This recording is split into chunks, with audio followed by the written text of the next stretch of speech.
बिस्मिल्लाहिर्रहमानिर्रहीम। अस्सलामु अलैकुम नाज़रीन। आज की हमारी वीडियो का मौजू है कि चप्पल सीधी करो वरना उल्टी चप्पल को सीधा करने के पीछे क्या हकीकत छुपी है और क्या हैरान कौन सच्चाई है, इसके बारे में अभी आपको तफसील से बताते हैं। तो वीडियो शुरू करने से पहले मेरी आपसे रिक्वेस्ट है कि अगर आप मेरे इस चैनल दीनी मिसाल पर नए हैं तो मेरे इस चैनल को सब्सक्राइब करें और साथ बेल आइकन का बटन भी प्रेस कर दें ताकि ऐसी मालूमाती इस्लामी वीडियो आपको बार बार मिलती रह सकें।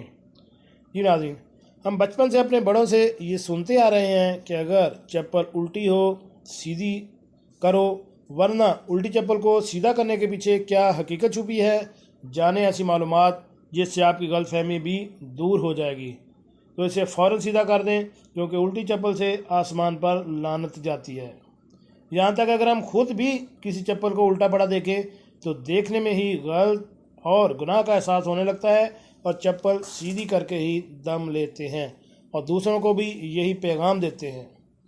उल्टी चप्पल या चीज़ वगैरह को सीधा कर देना अच्छी बात है, लेकिन इसके लिए उल्टा रहने से ये समझना कि इससे ऊपर लानत जाती है, इसकी कोई हकीकत वाज़े नहीं है।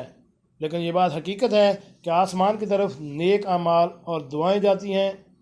एक आयत का तर्जमा है कि इसकी तरफ पाक कलिमात ऊपर जाते हैं जिन्हें नेक अमाल ऊपर उठाते हैं, और आसमान की तरफ से वही और रिज़्क नाज़िल होता है जो कुरान मजीद में जा बजा मज़कूर है। तो आज की वीडियो में हमें ये पता चला कि उल्टी चप्पल को सीधा करने से जो लोगों के ज़हन में वहम व गुमान है कि ऊपर लानत जाती है, ऐसा किसी भी हदीस में या किसी भी जगह जिक्र नहीं है। लेकिन हम मुसलमान होने के नाते हमें चाहिए कि ऐसी कोई भी चीज़ पड़ी हो तो उसको हम सीधा कर दें। जी नाज़रीन, कैसे लगी आज की हमारी ये मालूमाती वीडियो? उम्मीद है आपको पसंद आई होगी। मिलते हैं एक नई वीडियो के साथ। अस्सलामु अलैकुम।